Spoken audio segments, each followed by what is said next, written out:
ಪಾಕಿಸ್ತಾನ ಮೂಲದ ಸಂಘಟನೆಯ ಚಟುವಟಿಕೆಗಳ ಬಗ್ಗೆ ಕ್ರಮ ಕೈಗೊಳ್ಳುವಂತೆ ಮರ್ಕಜಿ ಮಜ್ಲಿಸೆ ಮುಷಾವರತ್ ತುಮಕೂರು ವತಿಯಿಂದ ಜಿಲ್ಲಾ ಪೊಲೀಸ್ ವರಿಷ್ಠಾಧಿಕಾರಿಗಳಿಗೆ ಮನವಿ ಸಲ್ಲಿಸಲಾಯಿತು. ಪಾಕಿಸ್ತಾನ ಮೂಲದ ಸಂಘಟನೆಯ ಚಟುವಟಿಕೆಗಳ ಬಗ್ಗೆ ದೂರು ಮುಸ್ಲಿಮರನ್ನು ತಪ್ಪುದಾರಿಗೆಳೆಯುವ ಮತ್ತು ಭದ್ರತಾ ಆತಂಕ. ತುಮಕೂರು ರಿಯಾಜ್ ಅಹಮದ್ ಗೋಹರ್ ಶಾಹಿ ಗುಂಪು ಎಂದು ಕರೆಯಲ್ಪಡುವ ಪಾಕಿಸ್ತಾನದಲ್ಲಿ ಹುಟ್ಟಿಕೊಂಡ ಸಂಘಟನೆಯಾಗಿದೆ. ಇದರ ಸ್ಥಾಪಕ ರಿಯಾಜ್ ಅಹಮದ್ ಗೋಹರ್ ಶಾಹಿ ಅವರನ್ನು ಭಾರತದ ಎಲ್ಲಾ ಖ್ಯಾತ ಉಲಮಗಳು ಇಸ್ಲಾಮಿಕ್ ಧರ್ಮದಿಂದ ಹೊರಗಿಟ್ಟಿದ್ದಾರೆ. ಈ ಸಂಘಟನೆಯ ನಂಬಿಕೆಗಳು ಇಸ್ಲಾಮಿಕ್ ತತ್ವಗಳಿಗೆ ವಿರುದ್ಧವಾಗಿದ್ದು ನಿರಪರಾಧಿ ಜನರನ್ನು ತಪ್ಪುದಾರಿಗೆಳೆಯುತ್ತಿವೆ. ಭಾರತೀಯ ಮುಸ್ಲಿಮರಿಗೆ ಇಂತಹ ಪಾಕಿಸ್ತಾನ ಮೂಲದ ಸಂಘಟನೆಗಳ ಅಗತ್ಯವಿಲ್ಲ, ಏಕೆಂದರೆ ಇವು ಸಮುದಾಯದ ಶಾಂತಿ, ಏಕತೆ ಮತ್ತು ಸಾಮರಸ್ಯಕ್ಕೆ ಅಪಾಯ ಉಂಟುಮಾಡುತ್ತದೆ. ಈ ಸಂಘಟನೆಯ ಸದಸ್ಯರಿಗೆ ಇಸ್ಲಾಂ ಅಥವಾ ಮುಸ್ಲಿಂ ಸಮುದಾಯದೊಂದಿಗೆ ಯಾವುದೇ ಧಾರ್ಮಿಕ ಸಂಬಂಧವಿಲ್ಲ. ಅವರ ಹೆಸರುಗಳು ಮುಸ್ಲಿಂ ಹೆಸರಿನಂತೆ ಕಂಡರೂ ಅವರ ನಂಬಿಕೆಗಳು ಮತ್ತು ಆಚರಣೆಗಳು ಸಂಪೂರ್ಣವಾಗಿ ಇಸ್ಲಾಂನ ಹೊರಗೆ ಇವೆ. ಆದ್ದರಿಂದ ತುಮಕೂರಿನ ಮುಸ್ಲಿಂ ಸಮುದಾಯವು ಅವರನ್ನು ಗುರುತಿಸುವುದಿಲ್ಲ, ಬೆಂಬಲಿಸುವುದೂ ಇಲ್ಲ ಮತ್ತು ಅವರು ಯಾವುದೇ ಅಕ್ರಮ ಅಥವಾ ಅಪರಾಧ ಚಟುವಟಿಕೆಗಳಲ್ಲಿ ತೊಡಗಿಕೊಂಡರೆ ಅದರ ಜವಾಬ್ದಾರಿ ಸಮುದಾಯದ ಮೇಲೆ ಬಾರದಂತೆ ನೋಡಿಕೊಳ್ಳಬೇಕು ಎಂದು ಮನವಿ ಮಾಡಿದರು. ಆದ್ದರಿಂದ ನಾವು ನಿಮ್ಮಲ್ಲಿ ವಿನಂತಿಸುವುದೇನೆಂದರೆ, ತುಮಕೂರಿನಲ್ಲಿ ಈ ಸಂಘಟನೆಯ ಎಲ್ಲಾ ಚಟುವಟಿಕೆಗಳನ್ನು ಗುರುತಿಸಿ, ವಿಶೇಷವಾಗಿ ಇಶ್ರತ್ ಶೈಖ್ ಅಹಮದ್ ಅವರ ಕುಟುಂಬ ಮತ್ತು ಅವರ ಸಹಚರರೊಂದಿಗೆ ಸಂಬಂಧಿಸಿದ ಕಾರ್ಯಗಳನ್ನು ನಿಗಾವಹಿಸಿ. ಅವರ ಪ್ರಚಾರ ಸಭೆಗಳು ಅಥವಾ ಲೀಫ್ಲೆಟ್ಗಳ ಹಂಚಿಕೆಯನ್ನು ತಡೆಗಟ್ಟಿರಿ.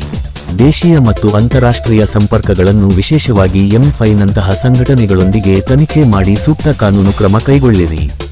ತುಮಕೂರಿನ ಶಾಂತಿ, ಭದ್ರತೆ ಮತ್ತು ಕಾನೂನು ಸುವ್ಯವಸ್ಥೆಯನ್ನು ಕಾಪಾಡಲು ತಕ್ಷಣದ ಕ್ರಮ ಕೈಗೊಳ್ಳಿರಿ ಎಂದು ಜಿಲ್ಲಾ ಪೊಲೀಸ್ ವರಿಷ್ಠಾಧಿಕಾರಿಗಳಿಗೆ ಮನವಿ ಮಾಡಿದರು. ಹಿತದೃಷ್ಟಿಯಿಂದ ನಾವು ಯಾವತ್ತೂ ಕೂಡ ಭಾರತೀಯರಾಗಿ ಬೇರೆ ದೇಶಗಳ, ಅದ್ಯಾವ ದೇಶ ಆಗಿರ್ಬೋದು, ಅವ್ರು ಬಂದು ಇಲ್ಲಿ ಕಾರ್ಯಚಟುವಟಿಕೆಗಳನ್ನು ನಡೆಸಿ ಏನು ನಮ್ಮ ಕೋಮು ಸಾಮರಸ್ಯ ಇದೆ ಅದನ್ನು ಕೆಡಿಸುವಂಥ ಪ್ರಯತ್ನ ಮಾಡ್ತಾರೆ. ಅದರ ವಿರುದ್ಧ ಮುಸ್ಲಿಂ ಸಮುದಾಯ ಯಾವತ್ತೂ ಕೂಡ ಎದ್ದು ನಿಲ್ಲುತ್ತದೆ. ಅದರಿಂದಾಗಿಯೇ ಈ ದಿನ ಎಲ್ಲ ಮಸೀದಿಗಳ ಮುತವಲ್ಲಿಗಳು, ವಿದ್ವಾಂಸರು, ಮದರಸಾ ಮುಖ್ಯಸ್ಥರು ಮತ್ತು ಎಲ್ಲ ಸಂಘ ಸಂಸ್ಥೆಗಳ ಮುಖ್ಯಸ್ಥರು ಬಂದು ಎಸ್ಪಿಗಳಲ್ಲಿ ದೂರನ್ನು ಕೊಟ್ಟಿದ್ದೇವೆ.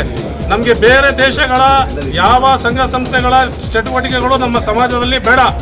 ನಾವು ಮುಸಲ್ಮಾನರಾಗಿರ್ಬೋದು, ಆದರೆ ನಾವು ಭಾರತೀಯರು ಕೂಡ, ಅದು ಮುಖ್ಯವೂ ಕೂಡ.